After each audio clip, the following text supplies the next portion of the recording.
20 September 2021.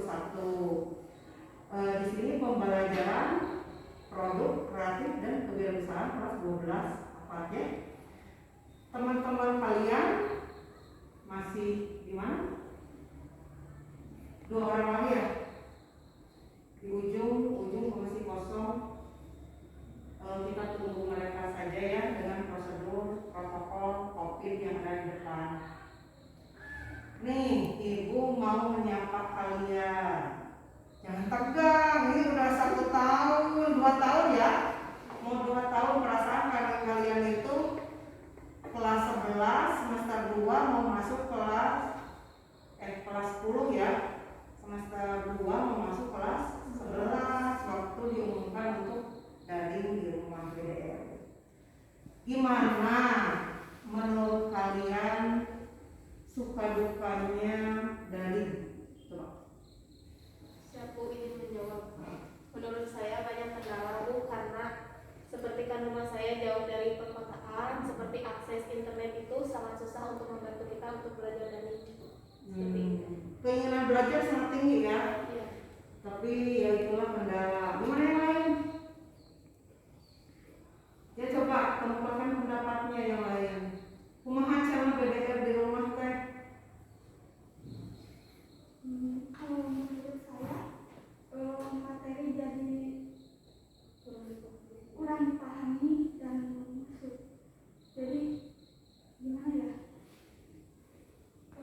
Banyak yang tidak mengerti daripada mengertinya. Jadi ada kendala di pemahaman materi ya. Yang lain, coba yang lain. Izin menjawab. Ya, mama. Sukanya kalau di rumah lebih santai. Suka. Suka. Terus? Nggak ditarget terus, nggak buru-buru ngerjain tugas gitu. Kan ada targetnya setiap guru. Iya Bu, tapi nggak terburu-buru gitu. Lebih santai, jadi lebih tenang ngerjainnya. Oh iya. Yang sebelah sana. Izin menjawab, kurang lebih selama belajar di rumah kendalanya sama. Kesatu koneksi internet susah, apalagi rumahnya jauh dari kota di pelosok gitu. Yang kedua tentang pemahaman materi seperti kurang dipahami sebagian. Yang ketiga sukanya itu memang belajar di rumah santai, tapi kita kangen suasana di sekolah, kangen tatap muka, kangen berjumpa dengan guru, teman-teman. Sama, ibu juga kangen. Ya, satu lagi Dina. Ya sama Ibu. Jadi materi teh kurang memahami. Kadang guru teh sok jarang ngejelasin, tapi tugas selalu ada. Jadi kurang paham ya. Ya baik. Terima kasih ya kalian sudah mengeluarkan curhatan undang-undangnya ya sama BDR di rumah. Ibu juga merasa prihatin ya dalam kondisi seperti ini. Kalian udah SMK kurang memahami, apalagi adik-adik tingkat kalian yang masih SD, masih SMP. Tapi semoga ini berlalu, kita selamanya bisa kembali belajar dengan normal. Kalian sudah mengikuti, silakan duduk, udah mengikuti protokol kesehatan enggak kali? Bisa di depan? Sudah. Ya. Silakan duduk dengan jaga jarak ya. Posisi di mana nih? Ini mumpung belum masuk ke pembelajaran, masih ada jamnya ini untuk menunggu kalian. Di depan deh.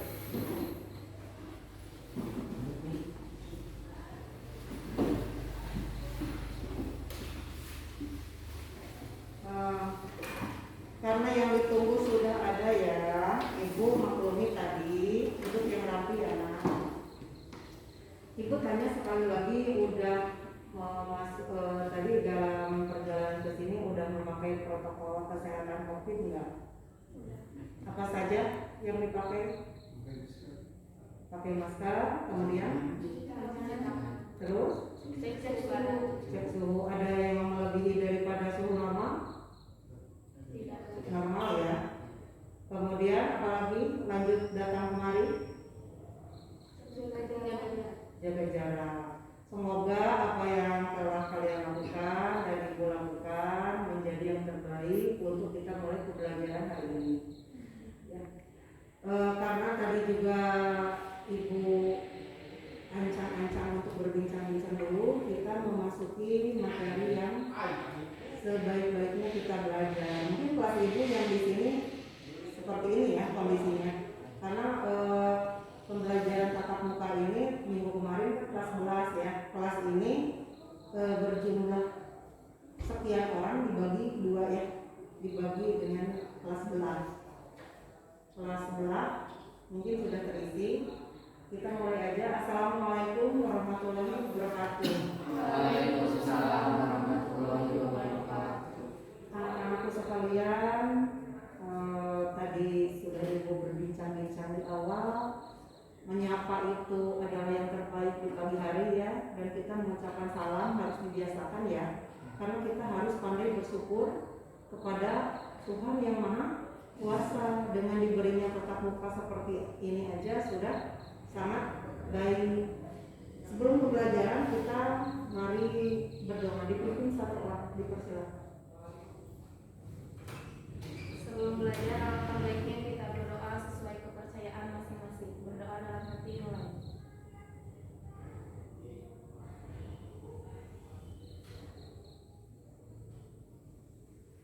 Berdoa selesai.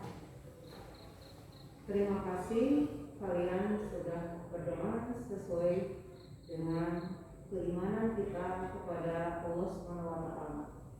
Anak-anakku yang ibu pedulikan ya, karena kalau ibu tidak peduli mungkin ibu terus-terusan mengajak kebaikan di grup daring ya. Ayo anak-anak tugasnya, ayo anak-anak pahami. Tadi sebelum semuanya lengkap di sini, ibu bertanya anak yang cowok-cowok ya. Ini Paris Aldi. Di dalam absen ini belum ada absen di sini, tapi ibu hafal. Hafal anak-anak di sini ya. Karena mungkin sedikit. Nih Gali. Gali, bagaimana perasaanmu nak saat ketika BDR? Tentang keinginan belajar. Keinginan belajar lagi Ya, di sekolah, keinginan masuk sekolah. kalau keinginan mah pasti ingin sekolah lagi tatap muka, tapi kan gak bisa apa-apa juga kan pandemi, jadi sekarang bisa sekolah lagi Ya, kalian gimana kalian? ya mau Apa? mau Mau tatap muka. Ya, ini udah tercapai ini karena kita juga mengikuti protokol kesehatan yang diberikan oleh pemerintah ya. Kita selalu mengikuti sekolah kita. Gimana kamu? ya bagus. Siapa ini?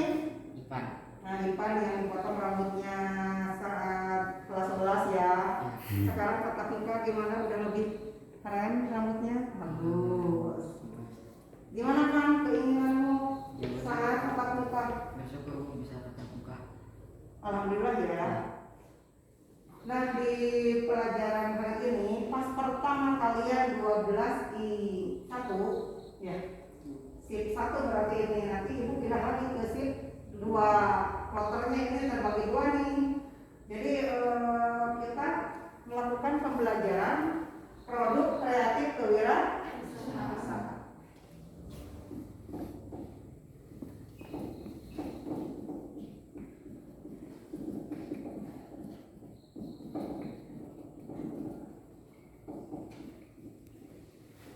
Nih, di sini ibu akan melihat sejauh mana pemahaman kalian dalam daring yang dilakukan oleh ibu ya. Di dalam wirausaha itu poin-poin apa saja yang didapat untuk sebuah usaha di bidang perikanan? Cuk, kita harus apa gitu? Ini kata usahanya harus apa?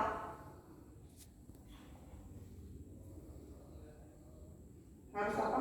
Blank. Mengingatkan kembali ya, dalam wirausaha itu kita itu tidak terpatok pada materi saja, yang wawasan juga harus dimiliki. Wirausaha itu apa sih yang ada di dalam wirausaha aja? Harus ada pelaku usaha. Harus ada apa lagi?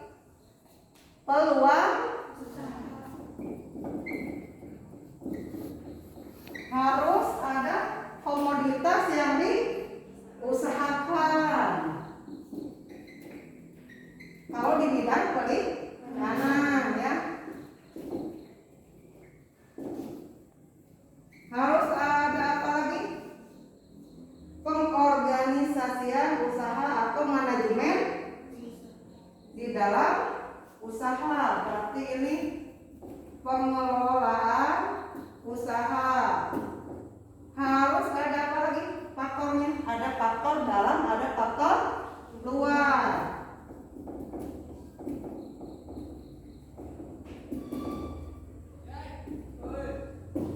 Ada faktor keluar, ada ancaman usaha.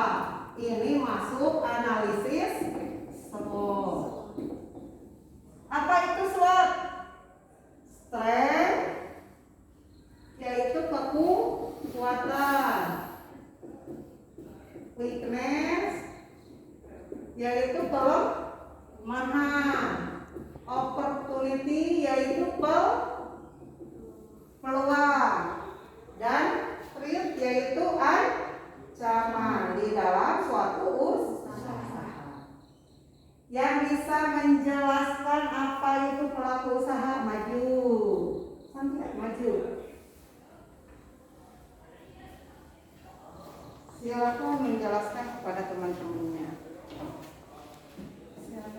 Menurut saya, pelaku usaha itu seseorang yang bertujuan atau memiliki keinginan untuk melakukan suatu usaha di bidang perikanan, seperti untuk misalnya budidaya ikan lele untuk nantinya dipasar-pasarkan ke pasar-pasar induk ikan, dan untuk dipasarkan supaya dapat tersampai ke pelanggan atau ke konsumen. Ya, tepuk tangan. Terima kasih Santia. Berarti di dalam pelaku usaha ini tidak hanya produsen ya.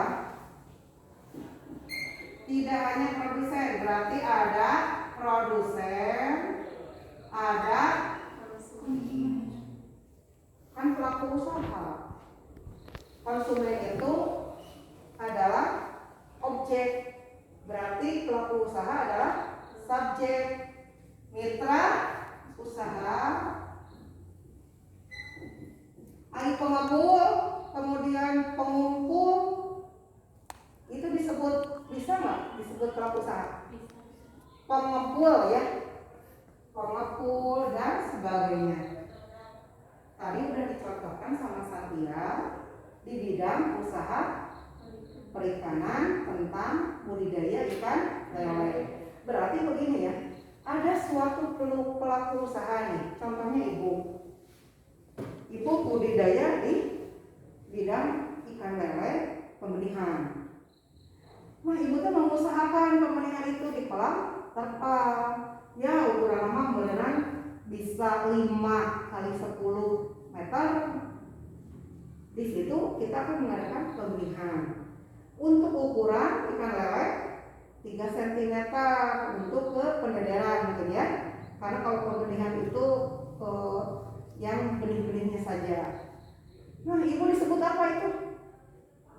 Pelaku usaha. Tapi ibu juga punya mitra, misalkan punya mitra koperasi mitra ikan misalnya, yang menadah pasokan dari ibu. Koperasi itu pelaku usaha bukan? Pelaku. Pelaku usaha. Kemudian ibu juga bergandengan, ibu juga menerima dari pengepul. Pengepul itu pelaku usaha bukan? Pelaku usaha. Tapi yang ibu pasarkan itu adalah produk barang atau jasa di bidang perikanan, kemudian nyampailah ke konsumen. Konsumen itu bagian dari yang kita targetkan, ya. Karena sampai terakhir itu adalah harus melalui rantai tata niaga di bidang kita, di bidang perikanan. Untuk itu ngerti nggak? Yang ibu jelaskan ngerti nggak? Ada gambaran. Ada gambaran? Ibu akan tanya kepada Paris.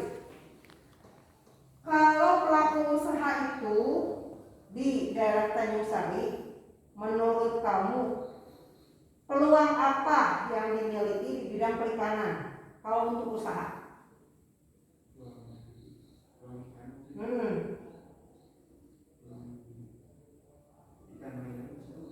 Ikan lele di apa pembelian pembesaran bagaimana?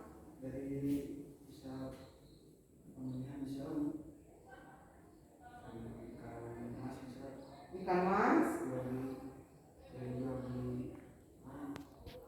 petani ke Eropa bisa iya. dan nanti di Eropa bisa jual lebih. Berarti di kita itu target konsumennya ada di jenis-jenis ikan air tawar dan ikan hias tentunya, karena masyarakat Tanjung Sari juga sudah mulai konsumtif di bidang untuk melihat bagaimana makna perikanan itu ada.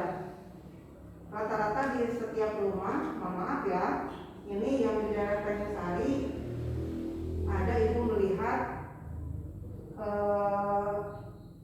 untuk mengkonsumsi ikan, khususnya jenis ikan air tawar itu paling tidak seminggu sekali itu makan ikan, ya. Jadi kalau untuk ikan konsumsi otomatis ada di setiap rumah di kita. Kalau untuk data kayaknya pernah ya memakan ikan di setiap minggunya. Bukan setiap hari ini, Kade. Ibu tidak menjelaskan setiap hari, tapi kadang di setiap minggu teh ikan-ikan asin wae meunang aya gitu ya. Anu ka sawah. Sok.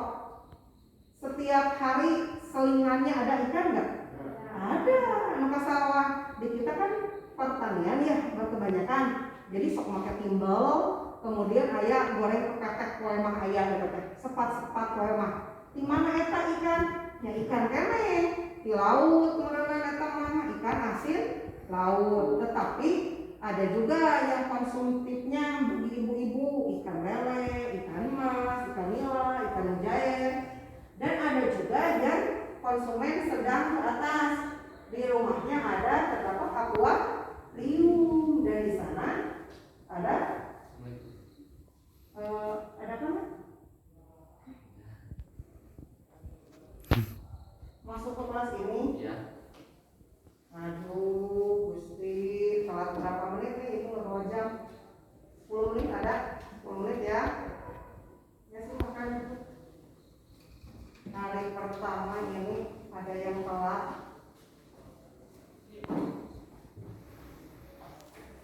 Ya begitu ya anak-anakku. Jadi kita akan berbicara dengan sebaik-baiknya tentang perikanan.